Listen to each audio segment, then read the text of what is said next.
অসীম সরকার এবং শান্তনু ঠাকুর তারা দুজন হচ্ছে ভয়াবহ ক্ষতিকারক এলিমেন্ট, গোখরো সাপের থেকে ভয়ঙ্কর।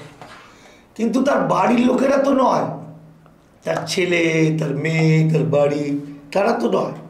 তারা তো ফুটফুটে সুন্দর, তারা তো প্রকৃতপক্ষে মানুষ।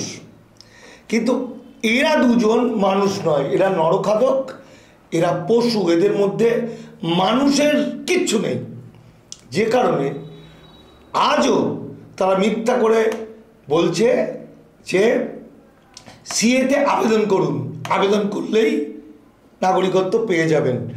আর এটা 100% মিথ্যা কথা। এমন আইন ভারতবর্ষে হয়নি।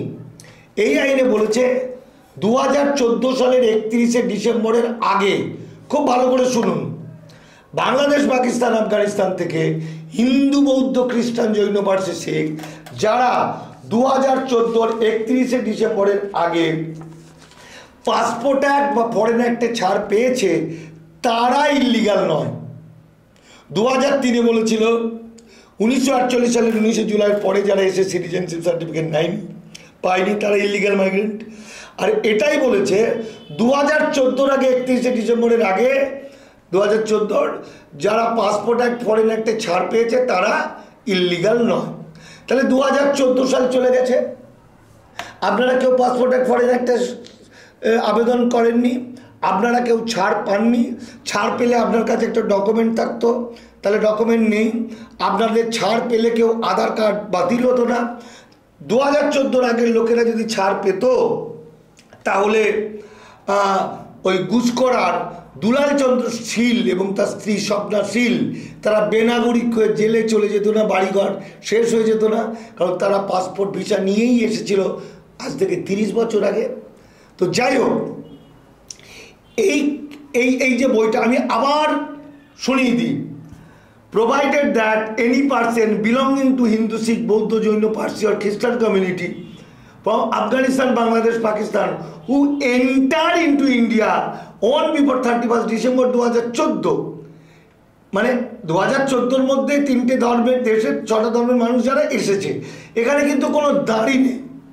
এই পরের অংশটা অসীম সরকাররা এবং শান্তনু ঠাকুররা বলে না।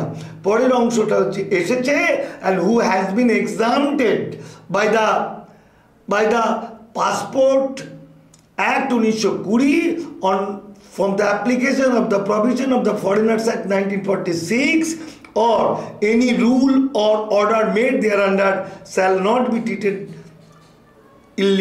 as illegal migrant for the purpose of this act. এই আইনে এই মানুষগুলো, কোন মানুষগুলো? যে মানুষগুলো 2014-র 31শে ডিসেম্বরের আগে পাসপোর্ট অ্যাক্ট বা ফরেন অ্যাক্টে ছাড় পেয়েছে তারা ইল্লিগাল। আরে মশাই, আমার দেশের দেশভাগে বলিয়া সহজ সরল বোকা মানুষের দল পাসপোর্ট অ্যাক্ট মানে জানে? তারা জানে, হয়তো পাসপোর্ট জানে, পাসপোর্ট একটা এক দেশ থেকে এক দেশে আসতে হয়, কিন্তু পাসপোর্ট যে একটা আইন, বৈদেশিক যে একটা আইন বা ফরেনার্স অ্যাক্ট আইন, এগুলোই জানে না। অমিত শাহ এতটাই বুদ্ধু মনে করেছে বাঙালি জাতিকে। তো অমিত শাহকে আমি চ্যালেঞ্জ করছি এই চ্যানেল থেকে, অমিত শাহ এবং নরেন্দ্র মোদী যদি বাপের বেটা হয়, যদি ক্ষমতা থাকে, আমার সঙ্গে বসতে হবে না। আমি একটি হরিদাস পাল, আমার যে সন্তানরা আছে, মানে আন্দোলনের দামাল বাংলার রাজু ঘোষ, দীপক ব্যাপারী, এদের সঙ্গে একটু সামনে বসুক, কত বড় অমিত শাহ হয়েছে দেখা যাবে। টুপি পরানো বাঙালি জাতিকে, বাঙালির ইতিহাস না বুঝে, বাংলা ভাগের ইতিহাস না বুঝে তুমি বাঙালিকে দাস শ্রমিক বানাবে। যাই হোক, এখানে কেউ আবেদন করতে পারবে না এই কথাটা, আর আবেদন করতে পারবে না ভয়ের কিছু নেই, আবেদন করলো না, কিন্তু নাগরিকত্ব পেল না। কিন্তু আজকের সমস্যাটা নাগরিকত্ব পাওয়া নয়, আজকের সমস্যা হলো যারা নাগরিক নয় তাদেরকে দাস শ্রমিক বানানোর যে প্রকল্প, আদানি আম্বানির কাছে যে বিক্রি করে দেওয়া, সারা পৃথিবীর বিভিন্ন প্রান্তে দাস শ্রমিক সাপ্লাই দেওয়ার যে কন্ট্রাক্ট, আসামের মতো মায়ানমারের মতো, সেইটার বিরুদ্ধে সজাগ হওয়াটা জরুরি। এটা শান্তনু ঠাকুর, অসীম সরকার লাগাতার মিথ্যা কথা বলেছে।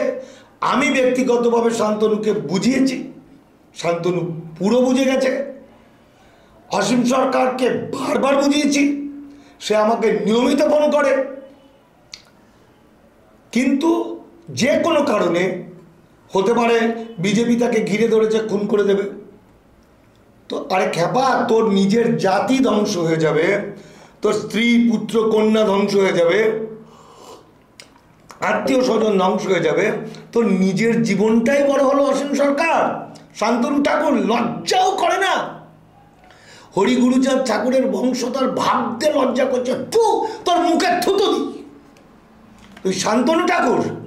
হ্যাঁ, আজকে কোটি কোটি সহজ সরল বোকা মানুষকে শেষ করে, উদ্বাস্তুদের শেষ করে, আমি এই অসীম শান্তনু ঠাকুরের বাড়ি গিয়েছিলাম 700-800 মতুয়া মানুষকে নিয়ে জবাব চাইতে, যে কিছুদিন আগে।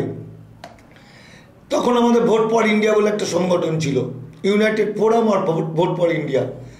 এই রাজু আমাদের নেতা ছিল, সুজয় ছিল, অনেকে ছিল। আমাদের দাবি ছিল শান্তনুকে দেখাতে হবে, শান্তনুবাবু আপনি দয়া করে দেখিয়ে দেন আইনের কোন জায়গাটায় নাগরিকত্ব শব্দটা লেখা আছে। লেখা নেই, ফলস। তো আমরা একটা নোটিশ ঝুলিয়ে এসেছিলাম, তাতে লিখেছিলাম যে শান্তনুবাবু এই আইনে নাগরিকত্ব নেই, এটা দাস বানানোর আইন, বেনাগরিক করার আইন। আপনি আমাদের লোক, আপনি পার্টি ছেড়ে বেরিয়ে এসে এই মানুষগুলোকে মুক্তি দেওয়ার জন্য, বাঁচানোর জন্য লড়াই করুন। শান্তনু ঠাকুর তার চেলাচামুন্ডিদের ফোন করে আমাকে আলোচনা বলে ভিতরে ডেকে, আমি জানি শান্তনু চেনা লোক। ঢোকার পর সিআরপিএফ ওদের যে বডিগার্ড থাকে সেইগুলো থাকা সত্ত্বেও আরএসএসের ছেলেরা আমাকে বিভৎস পেটায়।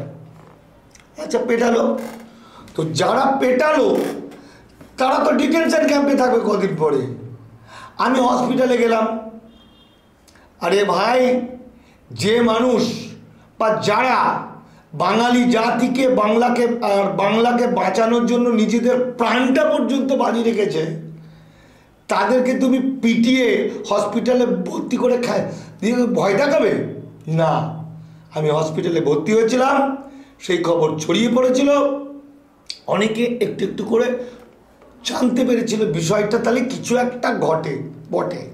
সেই দিন থেকে ওদেরকে সাবধান করছি। তারও 2 বছর, আজ থেকে 2 বছর আগে থেকে অসীমকে বারবার সাবধান করছি যে এটা করো না, এটা করো না, এটা করো না। শান্তনু ঠাকুরকে বারবার বলছি, তবু শুনল না।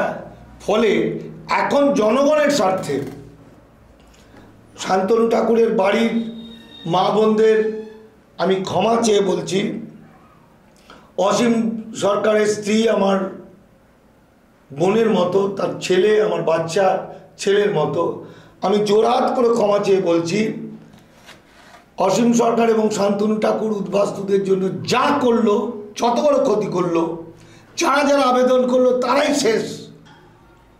কারণ এই আইনে একটা পরিবারের একজন বেনাগরিক হলে পরিবারের সবাই বেনাগরিক হবে। তাই জনগণের স্বার্থে, বাঙালি জাতিকে বাঁচানোর জন্য, একটা উদাহরণ তৈরি করার জন্য আমি শান্তনু ঠাকুর এবং অসীম সরকারের বিরুদ্ধে মামলা করতে বাধ্য হচ্ছি। সেই মামলায় বলা হচ্ছে যে ওরা দুজন অবৈধ অনুপ্রবেশকারী বাংলাদেশ থেকে এসছে। তাহলে যদি কেউ অবৈধ অনুপ্রবেশকারী হয়ে থাকে, কারণ শান্তনু ঠাকুর ভিডিওতে বলেছে, মানে ডকুমেন্ট আমার কাছে আছে, যে সে নাগরিকত্বের আবেদন করবে। বর্তমান পত্রিকাতে শুনলাম অসীম সরকারও বলেছে নাগরিকত্বের আবেদন করবে। এই যে নাগরিকত্বের আবেদন করবে, তার মানে তারা নাগরিক নয়। তাহলে নাগরিক না হয়েও কি করে একজন এমএলএ আর একজন মন্ত্রী হলো এতদিন ধরে? সুতরাং ভারত সরকারকে মিথ্যা কথা বলার জন্য, ভারতবাসীর সঙ্গে চিটিংবাজি করার জন্য ওদের শাস্তি প্রাপ্য।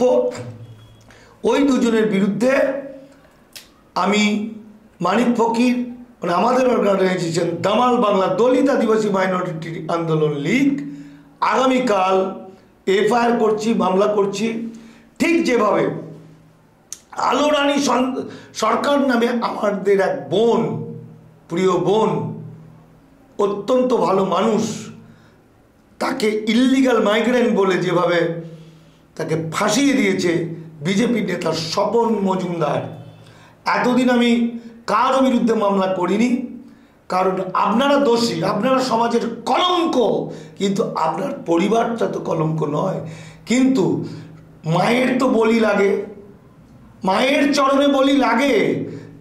মাকে বিশ্বাস করি আর না করি, যারা হিন্দু ধর্ম বা পুজো আর্চায় ব্যস্ত থাকে বা শ্রদ্ধা করে তারা বলি বলে। স্বাধীনতা সংগ্রামে অনেক বলি হয়, যেমন সেরকমও আমি শান্তনু ঠাকুরের মা বোনকে বলছি, দয়া করে আমাকে ক্ষমা করবেন।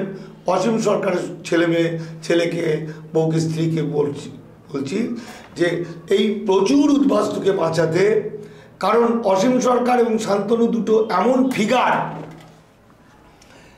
দুই অশিক্ষিত মূর্খ বর্বর এমন একটা জায়গায় আছে যেটা ও কিছু টু করে আওয়াজ করলে সেটা নিউজ হয়ে যায়। ফলে ওর বিরুদ্ধে মামলা করলে ওটা নিউজ হবে, আর নিউজ হলে বাকি উদ্বাস্তুরা সচেতন হবে। সচেতন হলে তারা আবেদন করবে না, আবেদন না করলে অন্তত কিছুদিনের জন্য তারা লড়াইয়ের জন্য প্রস্তুত হতে পারবে, একত্রিত হতে পারবে। তাই জনগণের স্বার্থে আমি শান্তনু ঠাকুর এবং অসীম সরকারের বিরুদ্ধে দামাল বাংলার পক্ষ থেকে বা আমি ব্যক্তিগতভাবে মামলা করছি। আমাকে ক্ষমা করবেন, উদ্বাস্তু ভাইরা আমাকে ক্ষমা করবেন। আমি বাধ্য হয়ে সমস্ত উদ্বাস্তুদের কাছে চোখ খুলে দেওয়ার জন্য এই দুটো মানুষের বিরুদ্ধে মামলা করছি। সিএ কত বড় ভয়ঙ্কর, আইনটা কি, তার রুলটা কি, কোন জায়গায় ভুল, আবেদন করলে কি কি ক্ষতি হতে পারে, কি কি আবেদন করিয়ে নিচ্ছে, এই সমস্তটা নিয়ে আপনাদের স্বার্থে আবেদন করলেই খতম, সিএতে আবেদন করলে খতম, আইনটা বুঝে নিন বলে আমার যে বইটা, এই বইটা আপনারা আমাদের ফোন করলে পিডিএফ দিয়ে দেবো। এছাড়াও এনআরসি নিয়ে আমার লাগাতার 6-7টা বই আছে পরপর।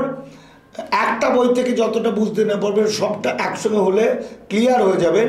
কারণ বিজেপি আরএসএস এখন বাঙাল গটির মধ্যে যুদ্ধ লাগাবে, মণিপুরের মতো গৃহযুদ্ধ লাগাবে। কিন্তু আইনগুলো যদি বুঝে ফেলেন তাহলে এপার বাংলার মানুষ যারা বা এপার বাংলার মুসলমানরা যারা, তারাও মনে করবেন এই আইন থেকে, এনআরসি থেকে আমাদেরও মুক্তি নেই। তাই মনে হবে গলের লাগজা, গলের লাগজা, জাত তাত সব ভুলে সকলে বাঙালি হয়ে উঠবে। তাই এই বইটা সংগ্রহ করুন, হয় আমাদের কাছে ফোন করে পিডিএফটা নিন, অথবা ফোন করুন 9735305557, 9735305557। এটা আমার প্রকাশকের নাম্বার। আমার নাম মানিক ফকির। আমি কোনো মিথ্যা কথা বললে, আইনি কোনো ভুল বললে আমার এগেনস্টে যা খুশি শাস্তি দেবেন। ভুল প্রমাণ করলে 50,000 টাকা পুরস্কার। আমার ফোন নাম্বার 9836327536, 9836327536। NBTVকে পাশে থাকুন। এই বিষয়ের জনগণকে সচেতন করার জন্য NBTVর একটি বিরাট ভূমিকা। আজ থেকে 3-4 বছর ধরে, 2019-এর আগে থেকেই বরং NBTV আপনাদের পাশে আছে, আপনাদের সচেতন করেছে। এতদিন আপনারা বিশ্বাস করেছেন।